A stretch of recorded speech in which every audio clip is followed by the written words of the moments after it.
Hey, hi, hello, and welcome to the video I never wanted to make. I'm your host, Wolf the Red.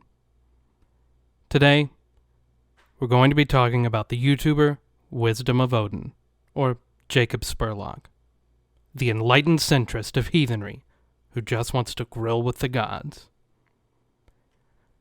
I've actually been trying to write this for a while, but every time I went to start, I was overwhelmed by the sheer amount of garbage I had to wade through just to get my thoughts together.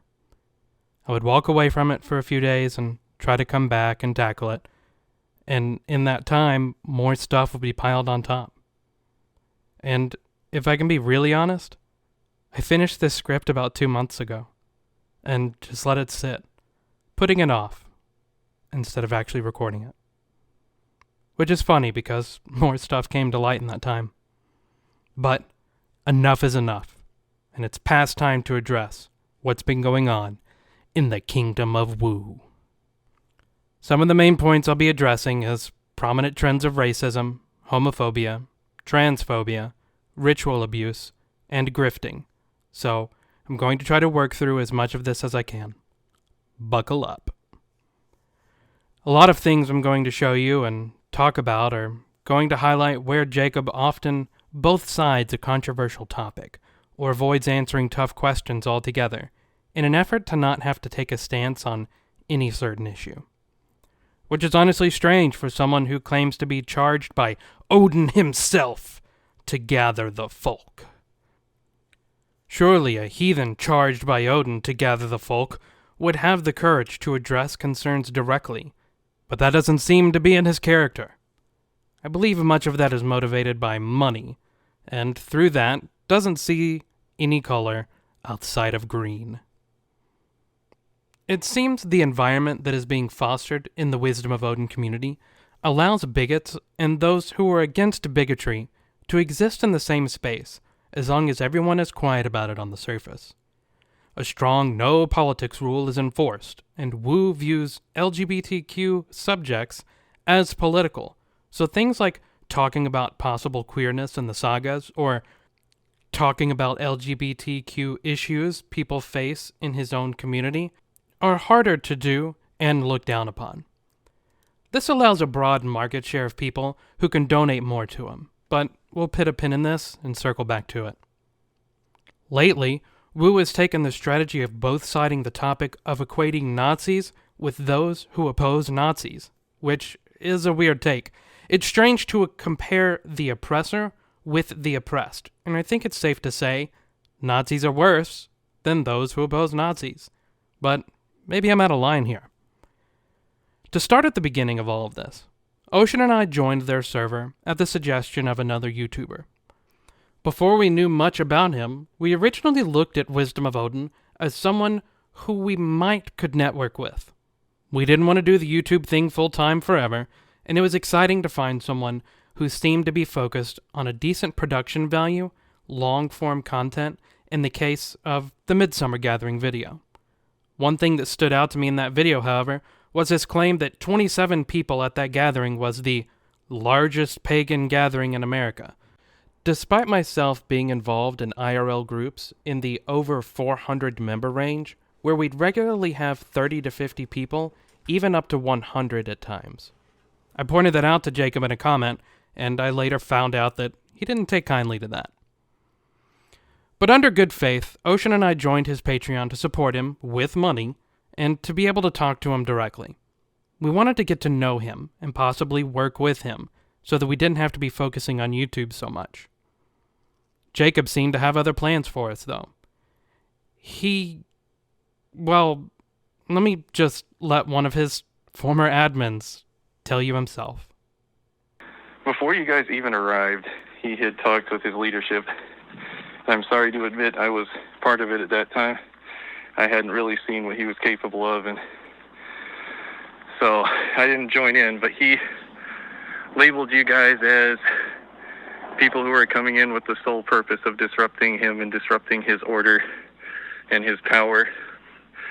So them letting you in the Discord at all was a complete setup to try to frame you guys as instigators he oddly enough said that you guys were the racists and bigots and we didn't need or want your kind in the group.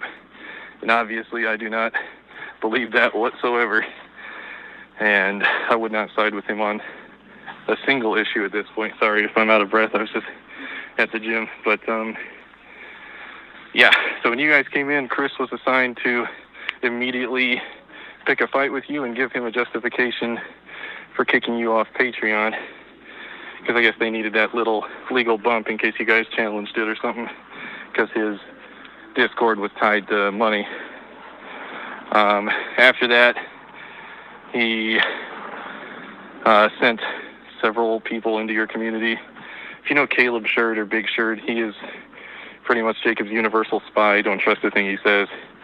And he was sent to your community to spy on you, and it might still be there. I mean, I doubt you guys give a shit. So I just wanted to tip you on to that.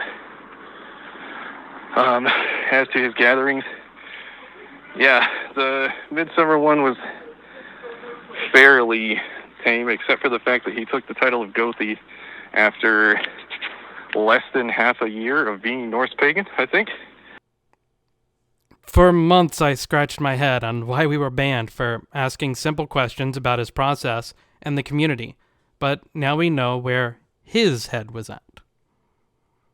We walked away from that mess and didn't give it another thought, until about mid-December, when people who knew us started reaching out with concerns about how he ran his server, and more importantly, things that happened at gatherings. There were a lot of concerns about Wu's proclivity to use his platform and influence to push ideas that fall squarely into the realm of pseudoscience. I actually did a stream on the podcast series Omnipotent Beard earlier this year with Ocean and our good friend Gutsick Gibbon, who holds a master's in biology. She helped walk us through many of Spurlock's bad takes, but since that podcast, Jacob has graced his audience with some extra strange claims, ranging from the wild idea that humans came from Mars. This Del Snyder says doesn't even matter. We're all just brothers if we're scientists for the same world. Look, I'm over here thinking like I don't even think that humans evolved here. I think we were like from a different planet. I'm thinking like Battlestar Galactica, right? Like humans came from a different galaxy on a ship, and then they came here and they had science and stuff. That's just because I think that's more fun. And I and just that, that range right there, just looking how long ago the Neanderthals exist, it said between 230,000 years ago and 22,000 years ago. Clearly, we do not know that much about that time frame. We can make guesses, but just like with this religion, and we're finding is that we don't know a lot. We can only do a lot of guesswork. But folk, let's go ahead and start closing this out. All the way to the fact that his poop is a sign from the gods. Well, just Odin, actually. Odin specifically put poo-poo in Wu's pants. Hail the All-Father indeed. Call me old-fashioned, but I don't think UPG is supposed to stand for unexpected poopnosis. As you can see, this channel is run by someone who has a firm grasp on reality. Nothing to question here. But one thing I do question is Jacob's unfortunately high use of dog whistles. Now, I did a deep dive community lecture on dog whistles in general, and specifically heathenry, that I released recently. In it, I show the importance of being aware of how dog whistles are something that sounds innocent to a third party, but whistles out to racists you're comfortable with their way of thinking, and that fascists and bigots can use to hide in plain sight and signal to each other that, hey, I'm one of you, wink wink. One of the most popular ones is, yeah, you probably guessed it, gathering the folk. It's a common reference by folkists in an attempt to signal to other spiritual racists that only they should be getting together. This is compounded by his referencing Hyperborean ideology, which we will get into in a moment. And then we have the strangest point of contention for Wu and his absolute refusal to accept that Declaration of Deeds and Declaration 127 are good documents worth supporting. He, and many around him, balk at the notion of agreeing that racism and bigotry have no place in paganism of any kind. They make claims that they shouldn't have to bend the knee to the documents, to sign their soul away, in order to not be called a racist. But no one's asking that of you. People just want to hear you say it, like, ever. Some people say, "What does that prove?" And I agree that there should be some consistent actions after the words are said. Words only go so far, and if you have actions that counter your words, then your words are meaningless. So just make sure you stay consistent, and then your words will actually prove a lot. Another funny thing I see said is, "We already have said it." Okay, where?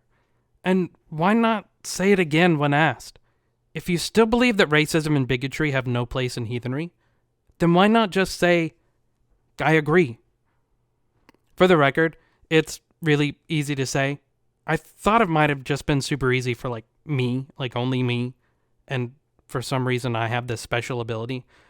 So I asked a bunch of other people, and they all had a really easy time saying it too. Here. I support Declaration of Deeds and Declaration 127. Racism and bigotry have no place in paganism of any kind. Anyone who discriminates based on race, gender, sexual orientation, or ability is not someone who should be associated with.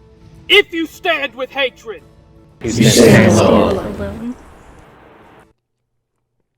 I strongly encourage you check out the full video in the description. The community I run had a lot of fun making that one with me. So, it's strange that Wu takes this fall-on-my-own-sword approach to his centrism by claiming he is against the alt-right and the very super-real alt-left, which, once again, is a dog whistle. Why does he keep using dog whistles? It's a question that only can really be answered by him. Earlier this year, he heavily promoted a book that encouraged the idea of Hyperborea, a Nazi dog whistle that claims there is a pure white race living in the North. Surus and Eliakai touched on that here. So, for those who have been dealing with and handling the Wisdom of Odin stuff for a while, you know that there's some issues where his particular brand of polytheism is concerned. I'm kind of suspecting that there's a little bit of atheopaganism there, not actual polytheism, because all of the stuff that he said in the last video I covered basically sounded like it could have been ripped right out of the God Delusion. There's actually another book that he grabs some of his understanding from. First off, as far as the atheopaganism goes, I agree with you that at the very least he seems to be struggling with figuring out what his position is on that. I know that he hangs around with a lot of atheopagan friends, one of which is a major stan of the AFA. So there could be a lot of influence there. He does seem hell-bent on mythic literalism from a lot of his videos, and reconciling that with science seems to be a huge struggle for him. The fact that he would reference books that stan neo-Nazis as well, his whole thing with Hyperborea, we're referring to a video that he did fairly recently. The video is called Norse Paganism, What Do We Do When We Do Not Know? And the book in question is Beyond the North Wind, The Fall and Rise of the Mystic North. It's not actually really even about shamanism, it's about Hyperborea. Because Hyperborea is actually a Greek term. It means north of Boreas, which means basically north of the known Greek world, north of where the North Wind was said to dwell. There was an idea that there were civilizations there that were not Greek, that were the descendants of the gods and such. But that's a Greek concept. What happened was the Nazis latched on to this idea of a northern civilization and kind of birthed this myth that effectively all of Western European culture, including things like agriculture, didn't come from Africa. They actually came from the north, namely Scandinavia. You should probably also bring up Julius Evola as well. A lot of ideas for Hyperborea actually came from Evola.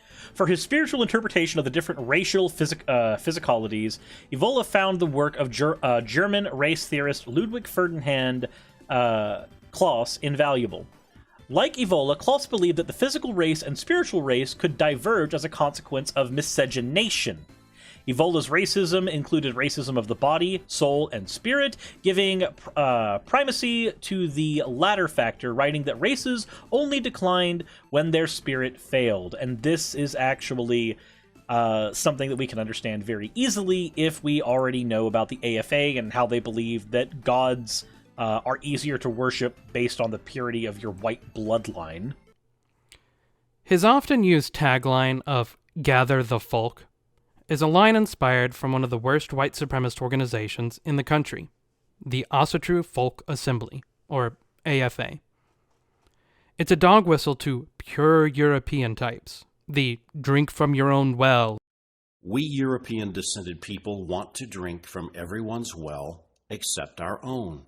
The spiritual thirst of my European-descended brothers and sisters will only be slaked when they find their people's well and drink deeply from it.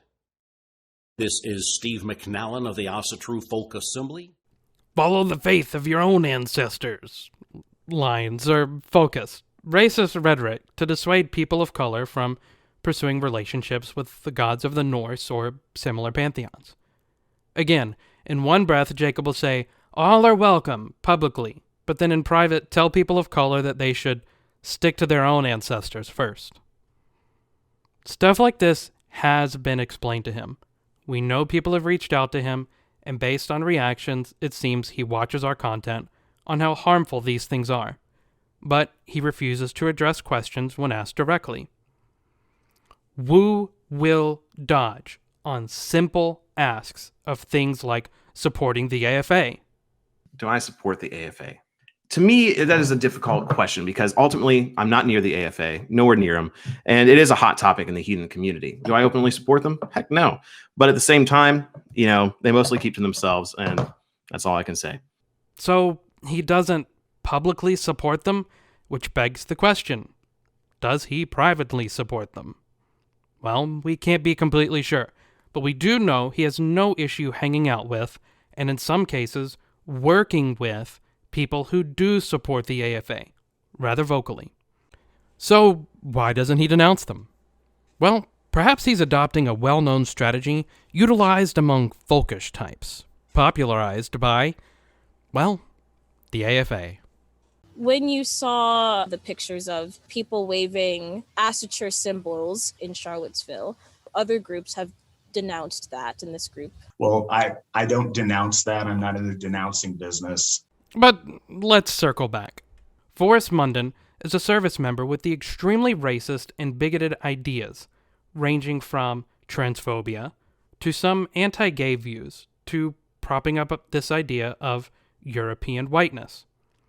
He does a good job of skirting the line of outright white supremacy, but has let the mask slip a few times and gotten his original Instagram account banned, and is attempting to slowly rebuild it with more dog whistles and self-help courses about how to hate women and live in the woods while only doing half of that himself.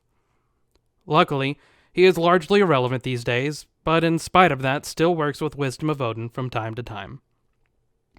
In addition to this, he has this weird notion that challenging people to fights will settle discussions of his bigotry, as if the fact of the matter is changed or affected by the outcome of the fight, when really all this reveals is that he can't defend his ideas and doesn't take criticism very well. Also, he's a hardcore simp for Stephen McNallen, the founder of the AFA. And Wu's aware of all of this. He was shown and continued to be shown this since at least last December. And Wu, as usual, made excuses and continued to make excuses. Likely due to Munden's large reach at the time. Networking made trump bigotry for him, though that reach seems to have been neutered since Munden had to restart his account. However, Wu stands by his boy. Simping for the guy who simps for McNallen is weird energy. I don't know. Couldn't be me. Wu's adoration for Munden, in spite of his alleged support of the LGBT community, is compounded by him laughing along with transphobic jokes about Loki on Munden's podcast. But even absent of Munden's influence, the accusation that Wu is supportive of the LGBT is not something I can get behind.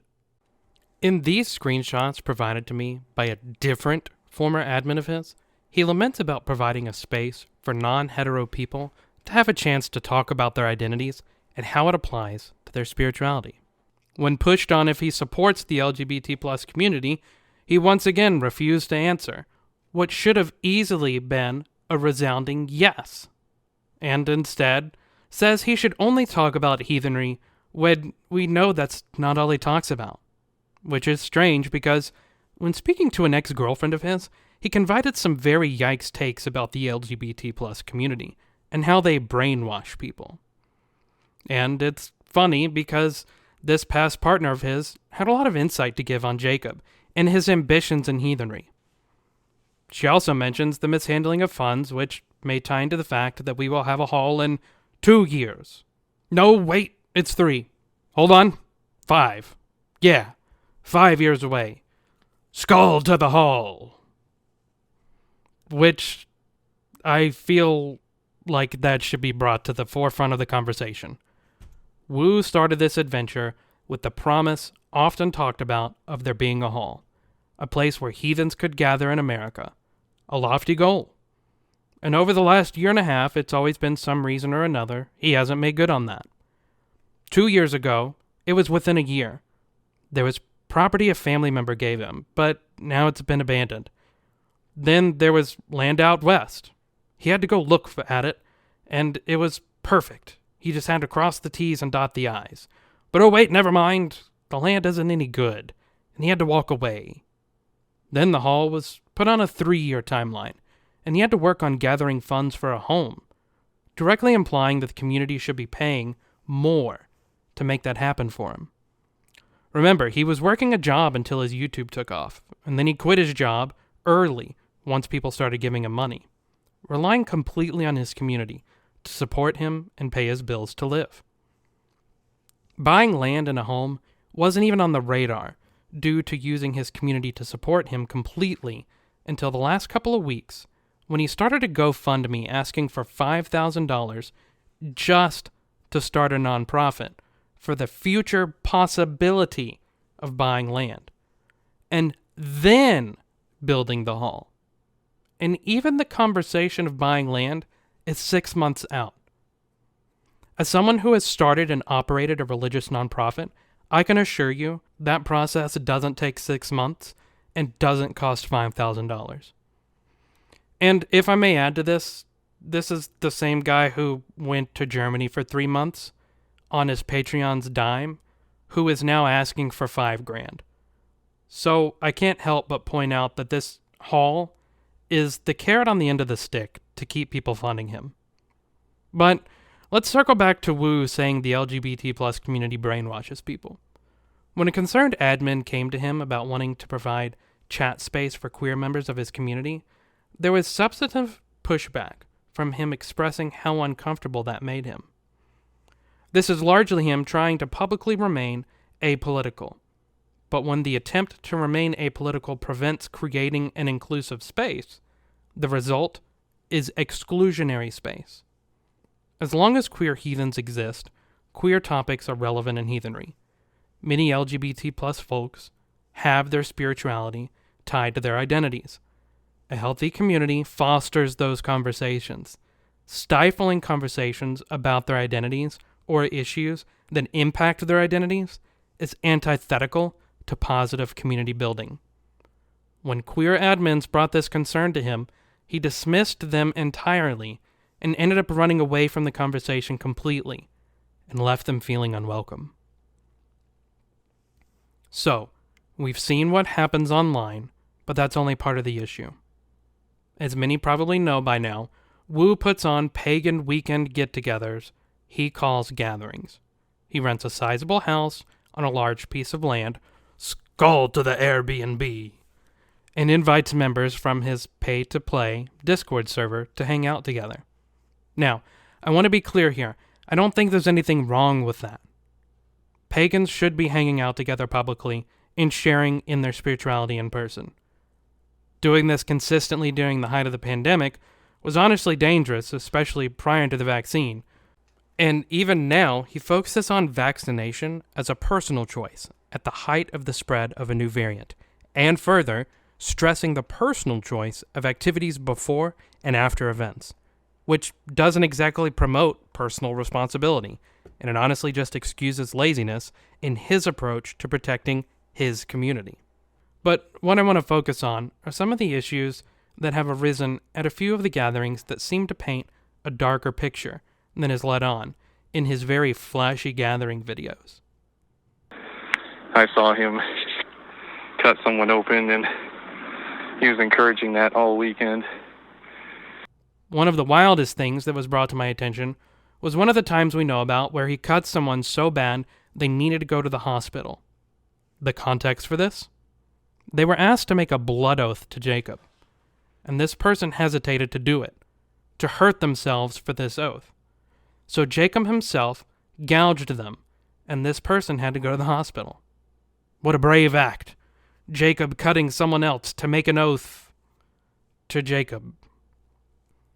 Self-aggrandizing blood sacrifices aside, there is the instances of one of his admins being propped up as a shadow-working shaman, whose services are offered at gatherings to mainly ladies, where a special tea is involved that, by their accounts, seems to make their heads feel funny, which is sketch.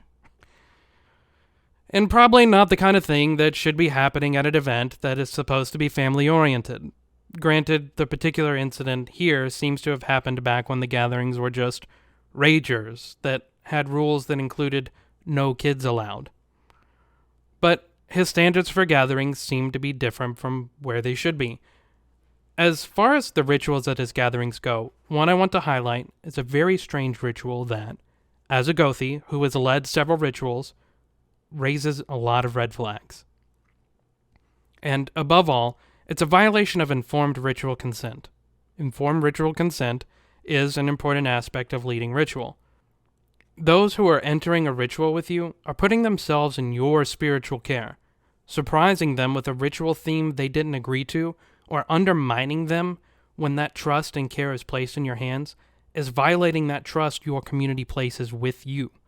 In my experience, someone who fancies themselves as a Gothi and violates ritual consent has no business being in charge of a vending machine, nonetheless leading a community.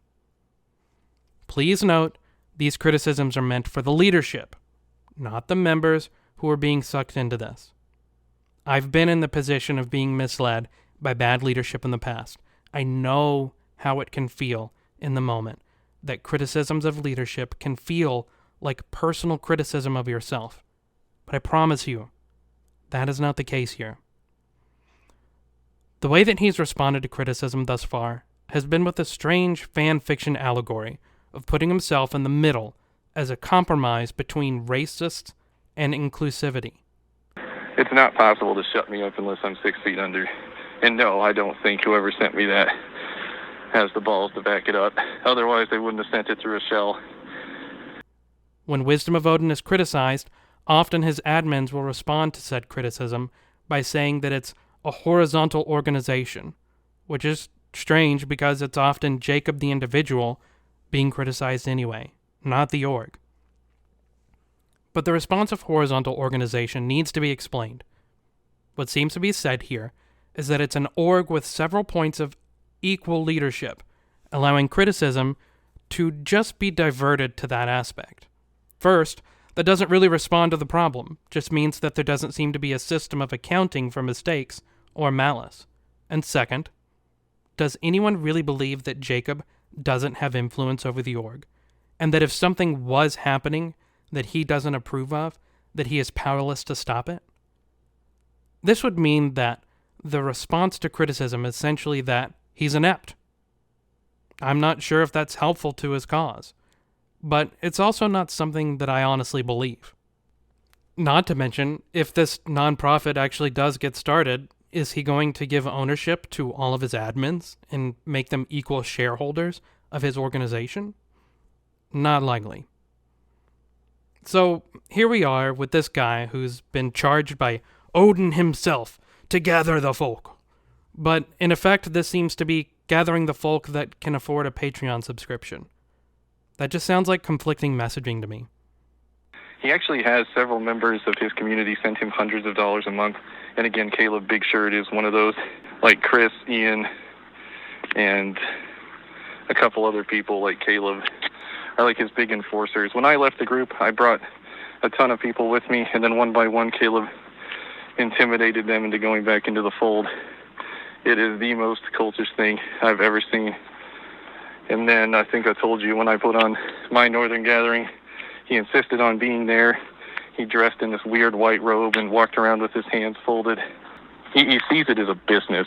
He's milking this for every fucking cent that he can. That's why he has a paywalled community. That's why you pay to go to his events. It's getting ridiculous at this point, to the point where it reminds me of like the Catholic Church in the Middle Ages. You want religion? Well, here's yours for 3 easy payments in 1999. He's talked several times about how the community is going to set him up for life. And so many people are just so desperate to have that community that they're overlooking so many things.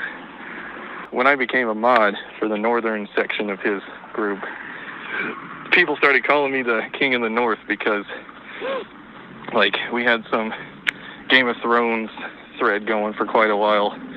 So, like, the people that stayed up at night would be the Night Watch, that kind of thing. And that got to his little fucking head so fast.